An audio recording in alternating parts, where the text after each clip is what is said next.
Olá, sejam todos e todas muito bem-vindos a mais um podcast.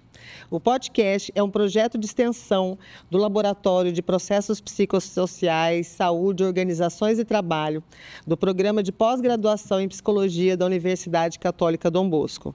Eu sou Evelyn Vasconcelos, coordeno o laboratório e também esse programa, que hoje eu estou considerando uma data super especial, porque eu estou dizendo que o podcast vai ser batizado, porque nós temos conosco o professor Dr. Antônio Virgílio Bastos. Não preciso falar muito a respeito dele, ele também vai contar um pouco da sua história e se apresentar, mas tanto para a psicologia organizacional e do trabalho no país, em diferentes níveis, quanto para mim, pessoalmente, da minha formação, porque ele fez parte da minha banca de doutorado. É um dia e um momento muito importante para nós. Professor, é uma honra ter o senhor aqui. Muito obrigada. Evelyn, para mim também, bom dia, boa tarde, boa noite aí a todos e a todas que nos acompanham. É um prazer grande retornar aqui ao CDB depois de algum tempo e ter essa oportunidade de conversar com você, Evelyn, viu? Ah, que delícia. Professor, eu sempre peço para as pessoas que vêm até aqui, porque a gente, graças a Deus, tem tido um alcance bacana com o programa, para elas se apresentarem. Então, ele é um programa que se volta para psicólogos, mas para a comunidade, para o mundo do trabalho, para gestores. Então, quem é o professor Antônio Virgílio? Bom, eu hoje sou um professor aposentado da Universidade Federal da Bahia, né? Tenho uma carreira toda dentro da academia, então desde que me graduei em psicologia lá em 1976, eu entrei na pós-graduação, mestrado, doutorado, então fiz uma carreira toda acadêmica, né? Atuei na pós-graduação em administração, depois criamos a pós-graduação em psicologia na Universidade Federal da Bahia, então minha vida sempre foi ensinar e pesquisar, né? Academicamente. Mas eu sempre tive também uma inserção fora da academia, na gestão da área de psicologia, né? Então, eu cedo fui para o Conselho Federal de Psicologia, desenvolvi pesquisa sobre a formação em psicologia, isso me deu base para depois ir para o MEC, SESU, INEP, trabalhar nas diretrizes curriculares da psicologia, isso lá pelos anos 90, início dos anos 2000. Depois fui para a CNPq, CAPES, fui coordenador de área da CAPES. Então, já transitei aí por essas agências todas, instâncias governamentais que lidam com formação e pesquisa em psicologia. E com a minha saída da CAPES, da coordenação de área da CAPES, então eu pensei em encerrar a minha trajetória retornando ao Conselho Federal de Psicologia, aonde tenho trabalhado com a questão da formação em psicologia e da atuação e da formação em psicologia organizacional do trabalho, especificamente. Sobre o que a gente fez, a gente poderia conversar um pouquinho mais adiante. Então, falando no que a gente fez, o Virgílio tem uma história, a história dele atravessa, né, o mundo das organizações do trabalho e é atravessado constantemente por isso também. E em vários momentos que eu tive com ele, com o senhor sempre foi um defensor árduo da necessidade de pesquisa, né, que só a pesquisa poderia nos dar respostas. E hoje nós conseguimos lançar também pela Sociedade Brasileira de Psicologia Organizacional e do Trabalho, um em parceria com a UFBA, outro em parceria com a UCDB, 2 livros, um de estudo de caso em POT e outro de boas práticas em POT, né, em Psicologia Organizacional e do Trabalho. Como que o senhor vê o lançamento desses 2 livros? O que o senhor acha que isso significa para o mundo acadêmico e para o mundo do trabalho? Certo, Evelyn. Então, eu vou recuar um pouquinho, né? Você começou falando, assim, da importância de pesquisa, né? Quando nós começamos a trabalhar aqui no país com psicologia organizacional do trabalho, uma das grandes lacunas que nós sentíamos é que nós nos apoiávamos muito na produção científica, nos manuais, nos livros que vinham dos países do primeiro mundo, né? Especialmente a tradução de manuais de comportamento organizacional, muitos bons livros, mas que traziam essa realidade de países desenvolvidos, Estados Unidos ou Europa, não?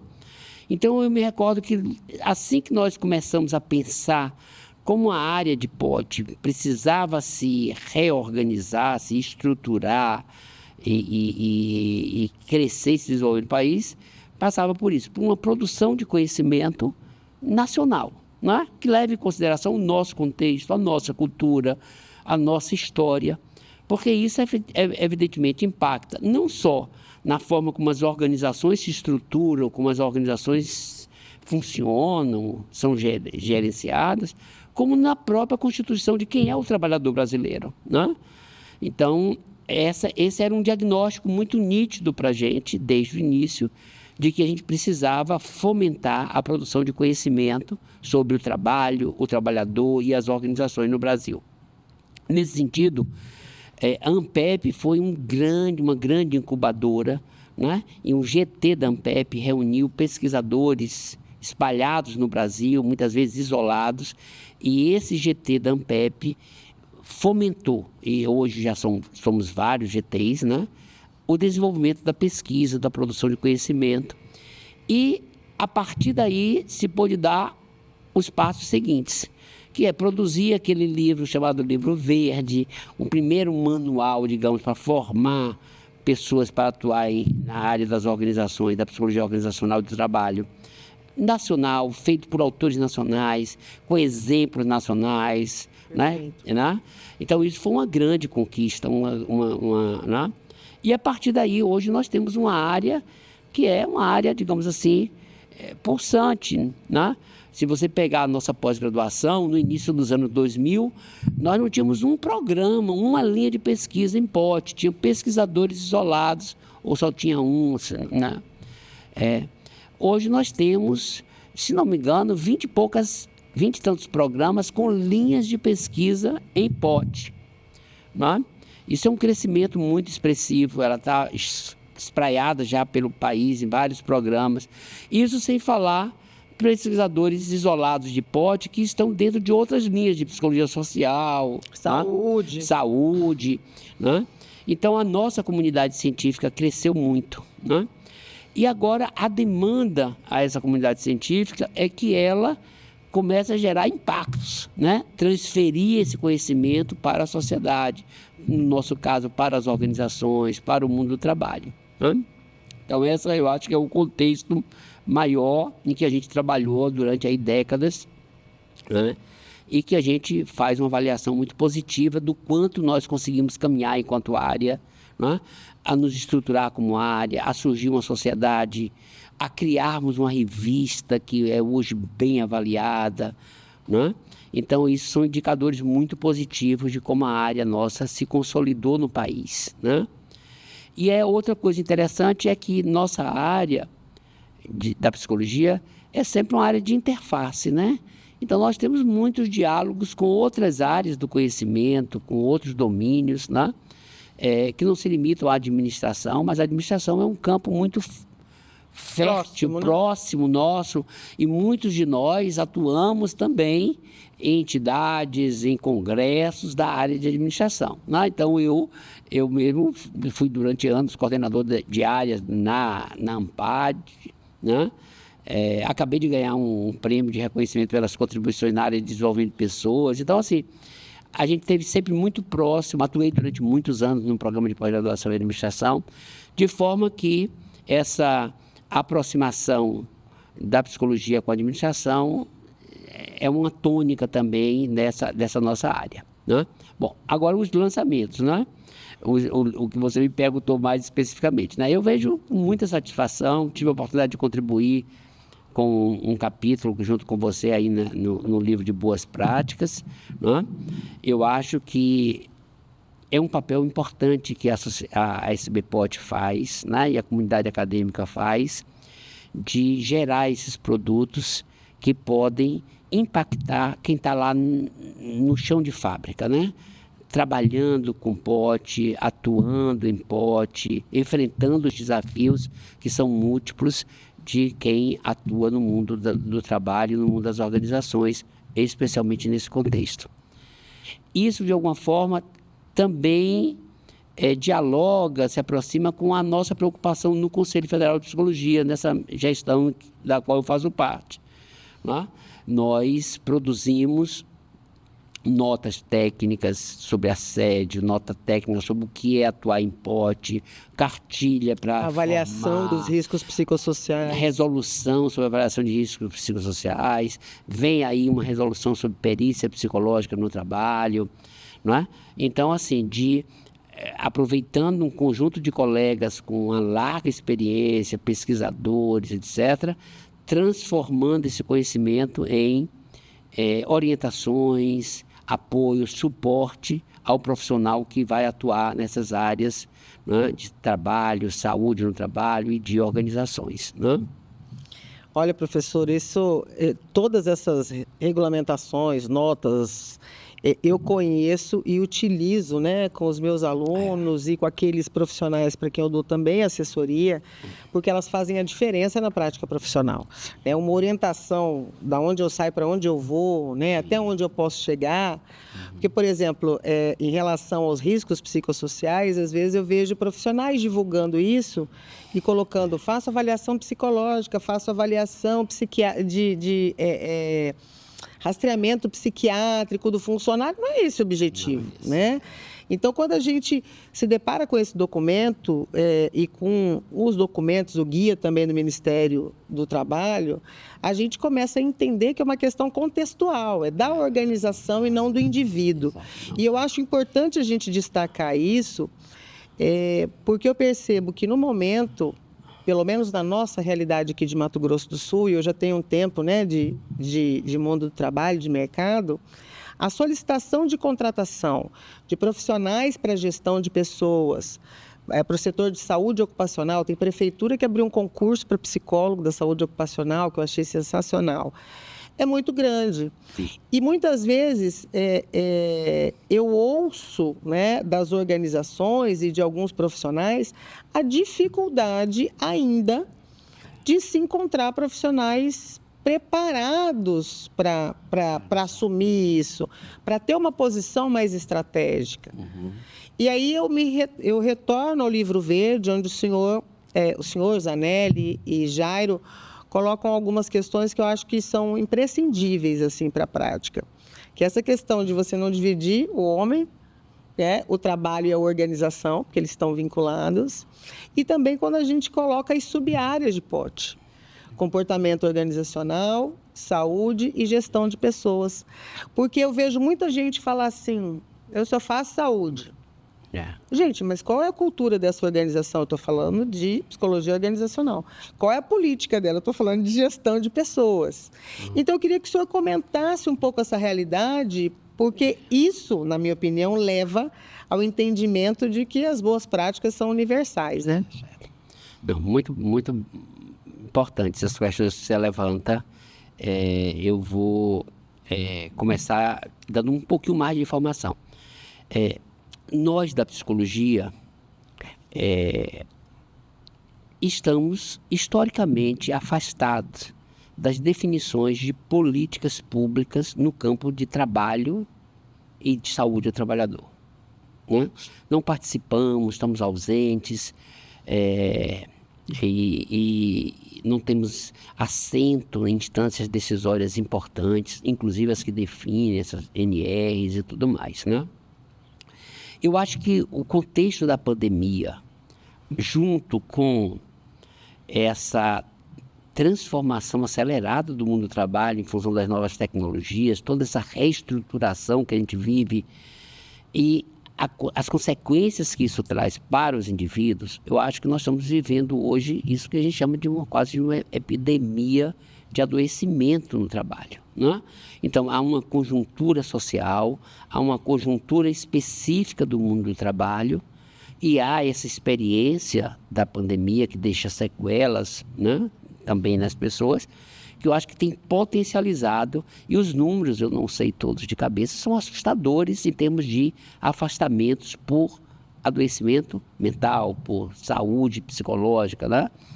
Então, Eu acho que isso acendeu a necessidade de que o psicólogo, pela compreensão que ele tem sobre o indivíduo, a sua singularidade, a sua história e os seus problemas emocionais, afetivos, etc., fosse visto como um profissional importante no mundo do trabalho, não é?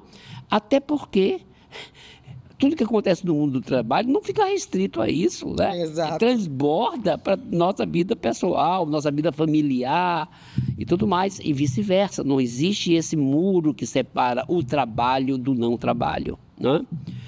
Então, assim, eu acho que houve isso. E essa mudança na NR1 de ampliar a noção de riscos à saúde para incluir os riscos psicossociais pelos impactos que eles podem ter na saúde, abre uma porta imensa para que nós, da psicologia, possamos contribuir com essa avaliação.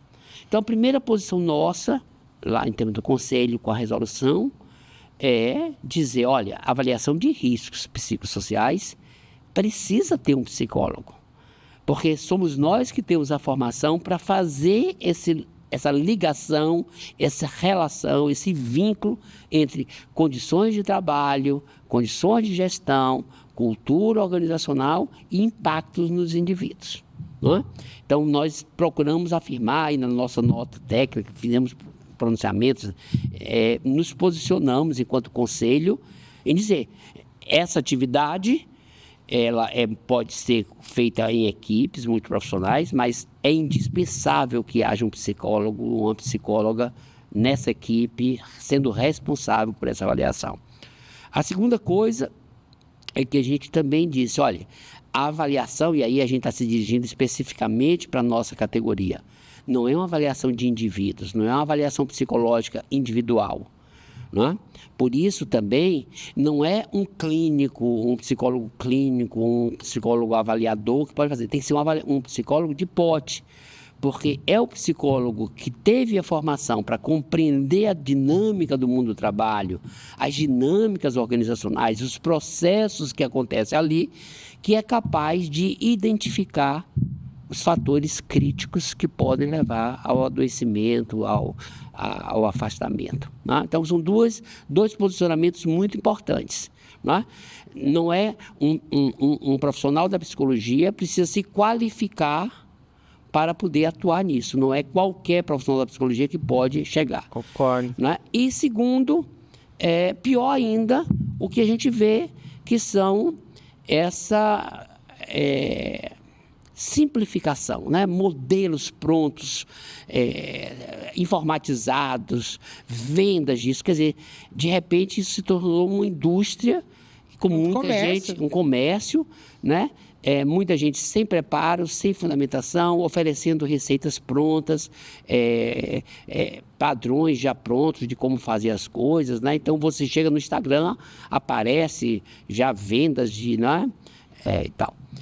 Isso nós também chamamos a atenção da gravidade disso, né? Porque muitas organizações compram esses serviços na expectativa de que vai dar uma solução, ou até mesmo para mascarar o problema, para dizer, estou fazendo algo, né? Mas sem um profissional capacitado, formado para ir nos fatores estruturais que determinam os problemas, tudo isso vira uma coisa cosmética, uma mudança superficial, né? Que pode dizer assim, vou dar conta, estou atendendo, mas de fato não está enfrentando os reais fatores que a raiz do problema. E aí você me chama a atenção para uma outra coisa que eu acho importante também destacar. Eu acho que nossa área viveu ao longo do tempo uma certa segmentação entre quem gosta do trabalho, quem gosta da organização. E muitas vezes essas áreas foram vistas como conflitantes, como incompatíveis, né? Então, quem está com o trabalho está pensando mais no trabalhador, no seu adoecimento, na sua saúde. Quem está pensando na organização está pensando mais na produtividade, nos interesses das organizações, etc. Eu acho que esse paradoxo é um falso paradoxo, né? É algo que nós, na área, eu acho que já superamos muito, embora ainda existam núcleos, né? resquícios aí que permanecem, né? Porque eu tenho dito o seguinte, não há como você prevenir problemas se você não atacar as questões organizacionais, as estruturas de poder, os modelos de gestão, as práticas culturais enraizadas, né?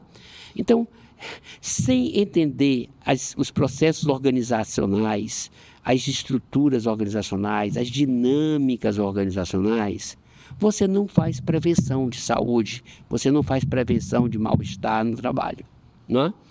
Então, nós temos duas alternativas. Ou nós diagnosticamos o problema e vamos enxugar água, gelo, como enxugar se diz, gelo, né? Dando atendimento individual, encaminhando as pessoas para as suas psicoterapias, etc. Fazendo rastreamento psiquiátrico. Né? Quer dizer, que é um modelo de atuar sobre o adoecimento que é incompatível com a realidade. Né? Você tem que ir nas causas, você tem que ir nas... Não. Por isso que muitas vezes as organizações também não estão abertas ou dispostas a reverem as suas estruturas, os seus modos de funcionamento, os seus modelos de gestão. Né? Nós temos uma cultura autocrática, autoritária, uma relação de poder de muita desigualdade entre quem faz e quem gerencia. Então, tudo isso são problemas que têm que ser enfrentados.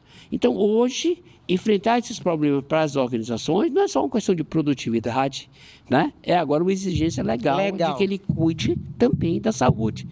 Porque muitas vezes para uma organização é difícil entender que um trabalhador adoecido é um custo, é um problema para ele. É um prejuízo. É um prejuízo para ele. E eu vou dizer uma coisa para o senhor. E para a sociedade. Para a sociedade. Né? E aí isso se junta um pouco também com isso que cresce cada dia mais, né?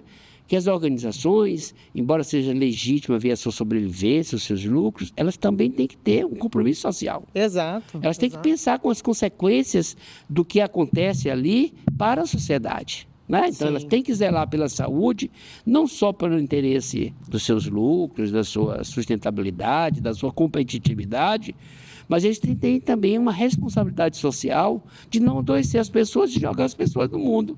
Exatamente. E assim, o senhor falou verdades bem presentes, por exemplo, eu tenho falado muito a respeito disso para algumas organizações, até para algumas instâncias, assim, gente, olha, Evelyn, eu vou chamar um psicólogo para fazer isso. Chame um psicólogo organizacional do trabalho, ele precisa ter uma leitura de trabalho, né? E eu tenho visto grandes empresas ou grandes instituições divulgando vagas para psicólogos clínicos, como se fosse uma questão clínica, e não é. Uhum. Então, quando eu vejo tudo isso, eu tenho dito assim para algumas pessoas, eu falo, gente, eu estou me preparando para o que será 2026. Não para acontecer a avaliação psicossocial, mas para os impactos que nós vamos ter das catástrofes de avaliação que estão sendo sinalizadas aí por muitos profissionais em muitos locais. E esse adiamento foi justificado pela necessidade das próprias organizações se prepararem, né? Aprenderem como fazer. Eu espero que esse processo esteja ocorrendo, né? Porque há um risco muito grande das organizações embarcarem nesses pacotes prontos. As organizações são muito suscetíveis, né, aos marketings de oferta de soluções mágicas, de soluções miraculosas, rápidas para os problemas, né? E a gente corre, de fato, um risco das organizações comprarem essas coisas e, efetivamente, isso não ser nenhuma mudança efetiva, né? Isso, por sinal, me lembra uma outra coisa que nós também estivemos envolvidos, um projeto de lei para premiar organizações promotoras de saúde mental, né? Empresa certificadora de saúde mental, uma exatamente. Lei discricionária do governo federal. Exato, foi aprovado um projeto de lei, agora falta ainda um decreto, né, regulamentando, e nós estivemos lá conversando com a deputada Maria Reis, né, da nossa preocupação, né, porque essas mudanças cosméticas não podem gerar selo de qualidade. Né? Não pode gerar selo de qualidade. Então, quem vai avaliar em que medida as organizações estão enfrentando os seus verdadeiros problemas estruturais que podem conduzir ao adoecimento, ao mal-estar, a conflitos, né, a dificuldades no mundo do trabalho, né? Então, eu me lembrei disso. E a outra coisa que eu me lembrei também a partir do que você colocou, Evelyn, e que tem muito a ver com essa venda de pacotes que você falou, né? A noção de boas práticas, né? É evidente que todos nós somos seres humanos, estamos trabalhando, estamos nas organizações, mas cada organização é uma unidade, é uma singularidade, né?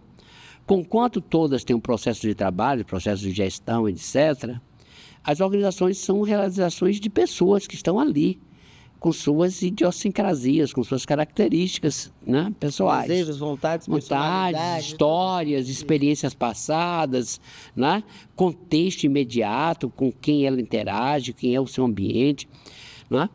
Então, não tem como você se sentir seguro pegando esses pacotes que foram feitos para o mundo inteiro, entendeu? De realidades diferentes.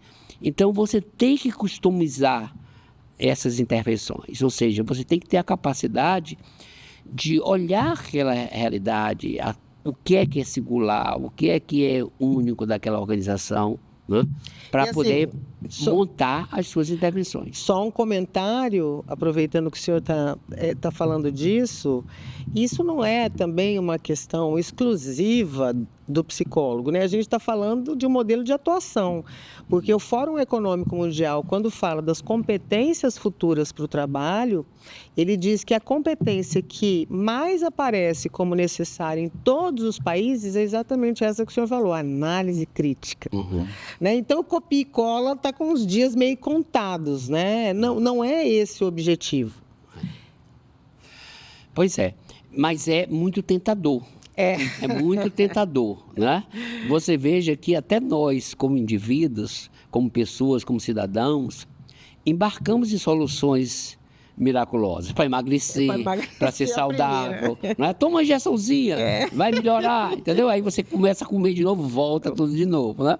Então, assim, há uma certa tendência humana, sei lá, não sei de que forma da gente querer soluções rápidas e soluções miraculosas, né? E a gente está sempre apelando para essas soluções em todos os planos da vida, né? Mas nas organizações eu acho que isso é mais grave, né? Porque é um gasto de recursos, uma ilusão de que aquilo vai dar um resultado efetivamente e, de repente, ele vai se deparar com essa realidade mostrando... Gastei dinheiro, não deu em nada. Não deu em nada, né? Então, eu acho que isso talvez seja uma forma de sensibilizar as organizações, né? Então, eu acho que outra coisa que agora também me ocorre, né? Que a gente sempre fala no mundo do trabalho, então, e quando a gente fala em organizações, a gente está pensando nas grandes empresas, nas empresas, né? Multinacionais, de grande porte. Etc, e tal.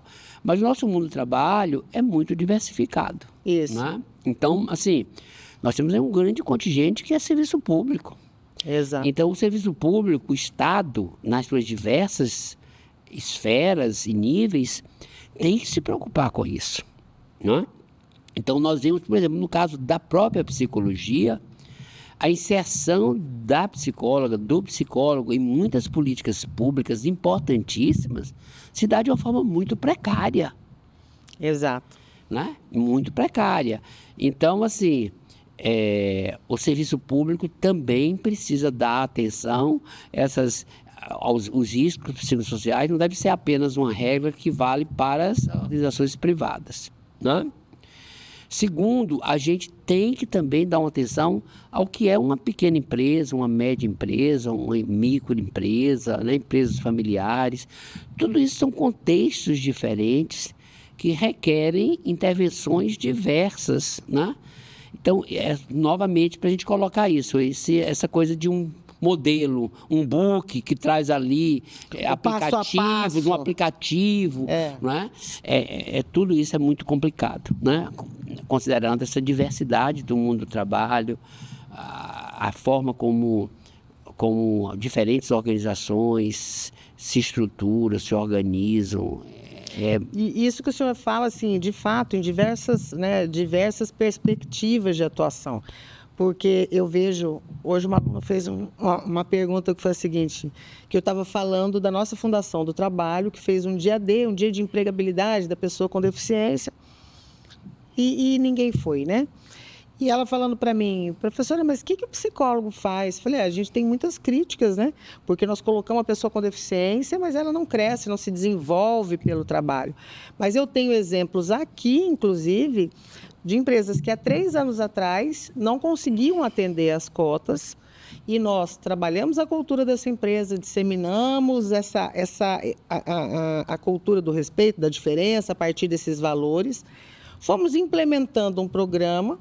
E hoje ela é um case, 3 anos depois ela é um case de sucesso, porque ela não tem uma preparação da gestão de pessoas para Libras, ela tem os sinais que integram, né? E isso como um recurso estratégico da organização para que essas pessoas não sejam apenas colocadas para dentro, mas sejam recebidas, tenham um senso de pertencimento, se desenvolvam pelo trabalho. E eu disse para ela, mas há 3 anos atrás, quando nós chegamos lá, se eu dissesse que a gente ia fazer isso, eu não seria ouvida, porque a necessidade era outra. Então, conforme a organização vai se desenvolvendo e a gente vai implementando algumas questões, outras necessidades vão surgindo. Então, não caberia naquele momento eu pegar A empresa foi premiada com os sinais que integram, com vozes femininas, um programa, porque ela é uma empresa predominantemente feminina. Se eu chegasse naquela época, pegasse aquilo ali que deu certo em outro lugar e colocasse ali, eu estava fadada ao fracasso. Uhum. Então, essa consistência do profissional para fazer essa análise e para também se comunicar com o gestor, com a empresa, porque eu vejo que tem muitos profissionais que não sabem dizer o que eles querem. E a gente tem uma dificuldade porque dificilmente você encontra profissionais para estar numa formação, mas eles sempre se encontram para trocar dicas, né? Eu acho isso muito perigoso. Eu acho que é um bom sinal no que se refere à integração, mas eu acho perigoso essa questão de trocar dicas, porque isso não vai caber naquela realidade, né, professor? E pode, muito pelo contrário, fechar as portas de vez para esse profissional. E aí a gente, de novo, cai naquela questão, formação e atuação. Pois é, sobre formação, que é outra das minhas grandes preocupações, eu nem sei se talvez não seja a central, a maior, né? É realmente muito preocupante, porque nós temos aí uma verdadeira explosão de cursos de psicologia, né? Os números não param de ser qualquer hora que a gente entre lá no IMEC, a gente vai encontrar um número diferente, né? Mas há algum tempo atrás, aí um mês e tal, nós tínhamos 1.400 e poucos cursos de psicologia autorizados no país. Nós temos um dado de que esses cursos são, em grande parte, ofertados por instituições particulares, uhum, né? O número de cursos em instituições públicas é menor, o número de vagas. E o curso de psicologia está entre, eu não sei se é o mais ou um dos mais... tem batido medicina. Tem batido até medicina. Tem batido medicina. Saiu um livro aí, o Censo da Educação Superior, que é impressionante. Em todas as regiões, em todos os estados, você olha, no setor privado, a psicologia é o curso mais procurado. Então, ele termina sendo um curso muito cobiçado de oferta, porque é um curso sustentável para as instituições de ensino particulares, né? Eu não sei se também não é um sintoma do nosso tempo, essa busca que as pessoas fazem pela psicologia, como se confundindo um pouco a necessidade de ter suporte, de ter apoio, com a atuação profissional, uhum, propriamente dita, né? Quer dizer, isso já nos anos 80, a gente identificava isso, que muitas pessoas buscam a psicologia muito mais para buscar um espaço para se conhecer, lidar com suas dificuldades, do que propriamente com um projeto de vida profissional, né?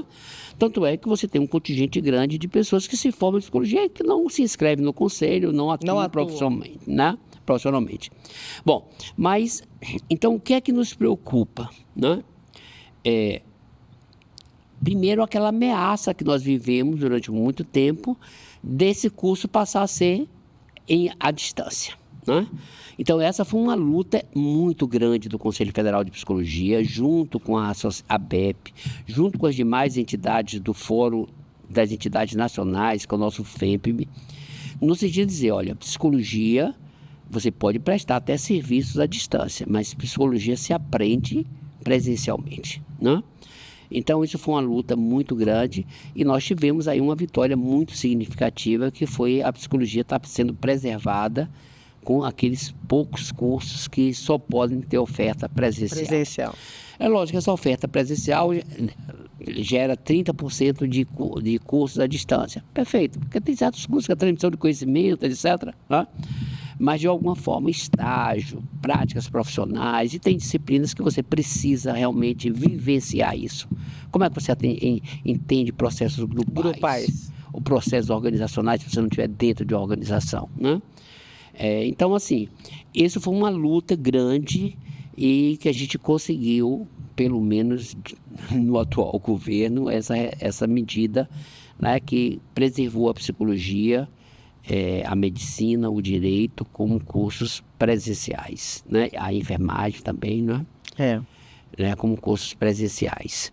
Eu acho que isso foi uma grande conquista. A outra coisa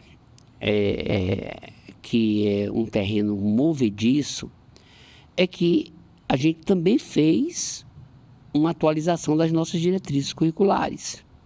Então, nós temos diretrizes curriculares que podem ser consideradas muito boas, muito sintonizadas com a psicologia que se faz no mundo inteiro e, ao mesmo tempo, muito sintonizada com a nossa realidade, né? Com a nossa história e tudo mais.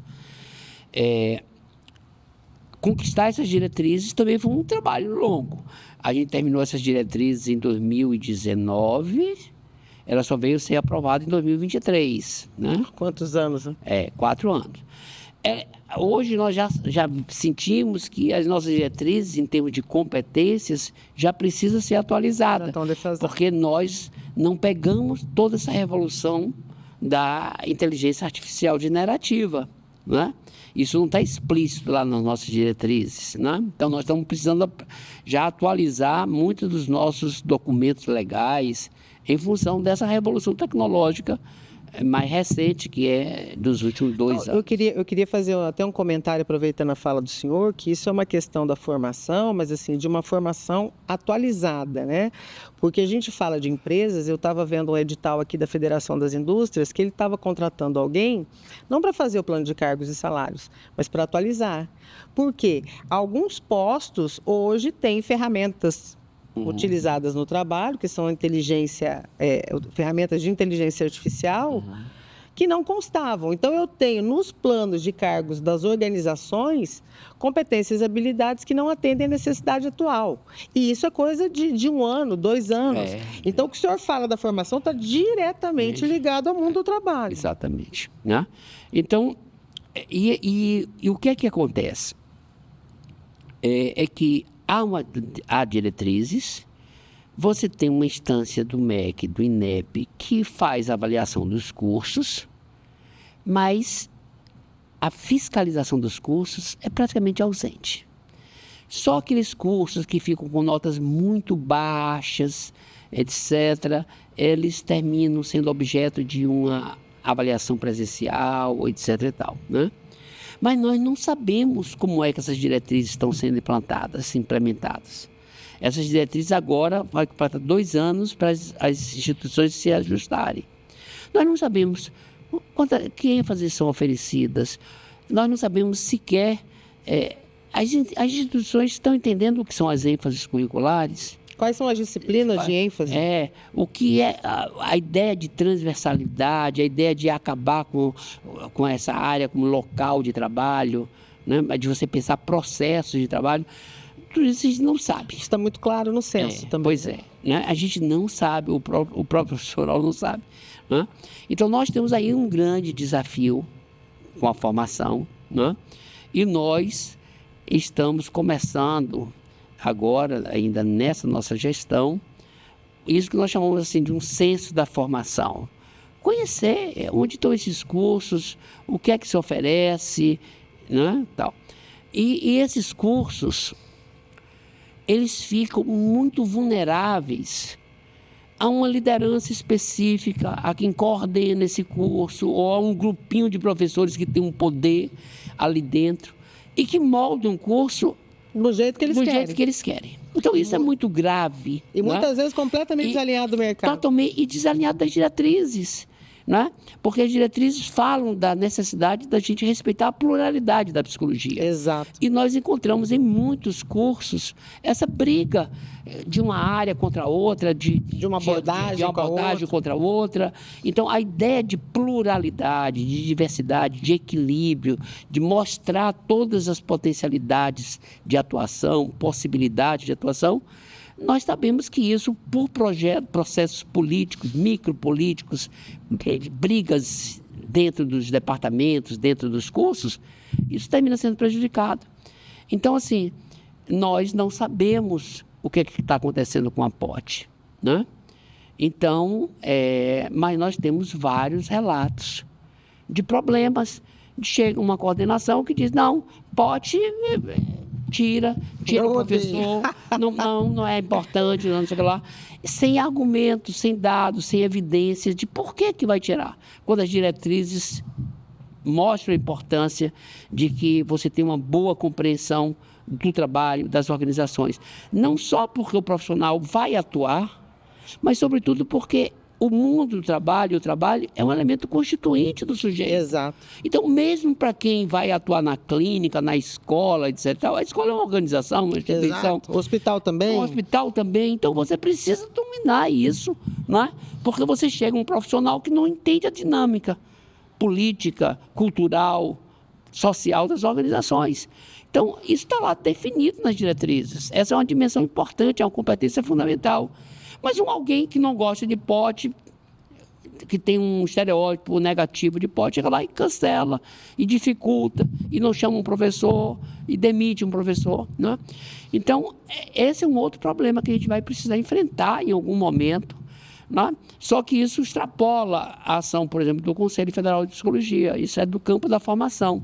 E a gente vai ter que ter uma atuação mais política junto à INEP, junto ao Ministério da Educação, para exigir um cumprimento das diretrizes curriculares, não é? Quer dizer, as diretrizes não podem ficar ao bel prazer de quem... E deixar claro o que é a definição do cumprimento, né? Porque muitas vezes o que eu percebo assim é que cada liderança institucional tem a sua compreensão do que é o cumprimento das diretrizes curriculares naquela área específica. Uhum. Então, a gente tem que deixar... E assim, a psicologia tem uma subjetividade muito grande, né, professor? Então, eu vejo que às vezes isso também dificulta essa visão mais pragmática, mais racional. Por exemplo, o senhor estava falando do estágio.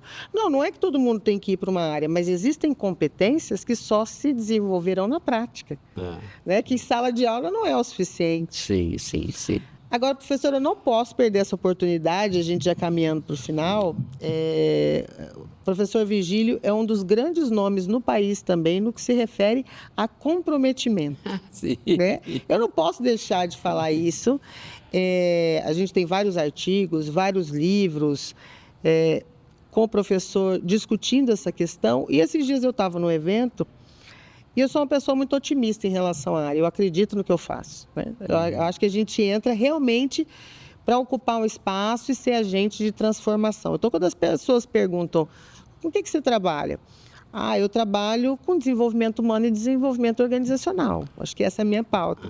E eu vejo muitas vezes as pessoas falando de trabalho de uma forma muito negativa, na minha percepção. Então, assim, todo trabalho vai gerar algum tipo de sofrimento. Eu acho que viver traz algum sofrimento, não é aquele trabalho. E uma impossibilidade muito grande de ser feliz, de estar bem no trabalho. E aí eu pergunto para o senhor, né, que é um pesquisador conceituado nacionalmente e internacionalmente na área. As organizações hoje têm como ter profissionais comprometidos diante de todo esse contexto, diante desse cenário diante muitas vezes de ter mediadores que não estão muito preparados para isso, como a gente falou da mediação, as empresas, as organizações de trabalho, têm condições de ter trabalhadores comprometidos? Como? Bom, a gente tem quantos minutos para falar? Quanto o senhor quiser. Repare, eu acho que é da natureza humana estabelecer vínculos afetivos com partes, pessoas, contextos, ambientes na sua vida, ao longo da sua vida, né? Desde bebê, ela tem uma figura materna, figura paterna. Então, vínculo é algo da natureza humana, né? Então, assim, é inevitável que as pessoas desenvolvam um vínculo. Esse vínculo pode ser um vínculo saudável, pode ser um vínculo não saudável. Pode ser um vínculo saudável para um, não para o outro, né? Então, assim, vínculo é básico e sempre existirá, né? Só que no mundo do trabalho, e essa é uma noção que a gente foi desenvolvendo nos últimos anos de pesquisa, e superando um pouco essa ideia de que um único vínculo vai explicar os problemas ou as satisfações do trabalho. É falso, porque nós temos múltiplos vínculos. Nós temos um colega, nós temos um chefe, nós temos uma equipe, nós temos a organização, nós temos o nosso trabalho, as nossas tarefas, não é? E nós temos vínculos fora do trabalho também, né? Então, assim, hoje nós trabalhamos com essa noção de múltiplos vínculos, né? De múltiplos vínculos que muitas vezes são compatíveis, muitas vezes são incompatíveis, criam demandas opostas, né? Tem um próprio sindicato, e assim lá vai, né? Então, essa noção de multiplicidade de vínculos afetivos, cognitivos, né, que leva você a se aproximar ou se afastar, é a nossa realidade, né? Então, assim, muitas vezes o vínculo é frágil com a organização, mas eu gosto tanto do meu trabalho, eu me realizo tanto fazendo aquilo, que aquele vínculo com a organização é secundário, isso não afeta o meu desempenho. O que eu faço é bom demais. Não é? Exato. Muitas vezes eu não gosto tanto do meu trabalho, mas eu gosto tanto da minha equipe, dos meus colegas, aquele ambiente é um ambiente tão bom, tão positivo, que eu me envolvo, eu trabalho, eu me sinto bem, né? Mas também há coisas negativas. Eu gosto muito do meu trabalho, mas eu estou numa equipe muito difícil, de relações muito complicadas, ou eu tenho um chefe muito autoritário, ou eu tenho uma organização que não me oferece nenhum suporte, não me oferece reconhecimento, não me oferece oportunidade de crescimento. Então, essa é uma equação extremamente difícil e é isso que a gente tem procurado ultimamente estudar. Como é que esses múltiplos vínculos são equacionados, gerando ou bem-estar, ou mal-estar, ou adoecimento, né? Ou produtividade, ou desempenho, né? Porque não é simples a gente pensar assim, uma coisa linear. A organização paga bem, vai ter um trabalhador comprometido? É falso. A organização tem um plano de carreira bom, vai ter... Não. Os vínculos e aquilo que o trabalhador produz, e como ele se sente ao fazer isso, tanto para ele próprio como para a organização, é produto de muita coisa, né? É por isso que é também preocupante a organização pensar em soluções miraculosas de uma ação, de um programa. A gente sempre fala, uma gestão, ou as políticas de gestão são complexas, você tem que olhar muitas coisas. Não basta só botar a pessoa certa no lugar certo, não basta só você dar um treinamento, não basta só você fazer isso.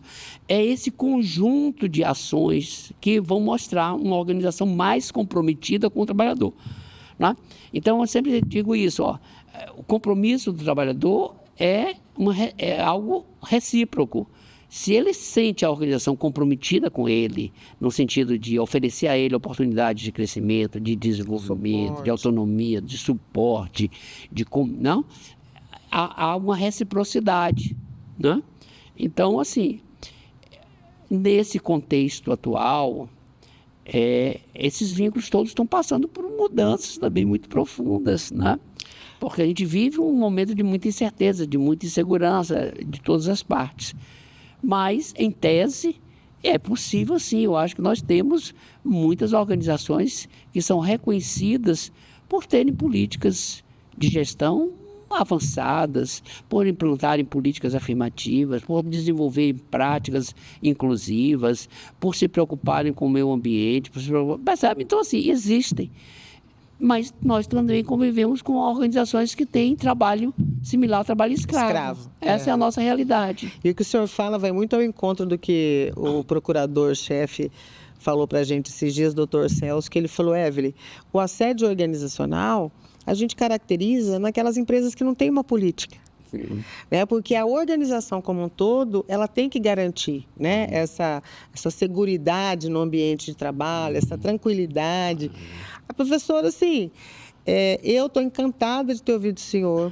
Acho que foi uma aula e tanto, aprendi muito. Quero agradecer a oportunidade, porque o senhor sempre gerou oportunidades para mim. Desde o dia, se eu falar, eu choro, gente. Desde o dia que eu apresentei minha tese de doutorado, né, o potencial, o senhor identificou o potencial, contribuiu. Então, assim, eu quero agradecer a sua presença aqui, não só em meu nome, mas eu acho que em nome da psicologia do país e de todos os psicólogos organizacionais do trabalho. Que bom que eu estou tendo essa oportunidade, porque o senhor é uma figura conhecida aí das formações da sala de aula. Já saio daqui com várias ideias, inclusive em relação à formação nessa área. Vou repensar algumas coisas. E quero dizer para quem está nos assistindo que esse livro que o professor citou de boas práticas, ele está no site do programa de mestrado e doutorado aqui da Universidade Católica Dom Bosco. Também se encontra no site da Sociedade Brasileira de Psicologia Organizacional e do Trabalho. E quem tiver no CBP... E quem tiver no Congresso Brasileiro de Psicologia Organizacional do Trabalho ano que vem, na Bahia, também pode participar do lançamento do livro, não é isso?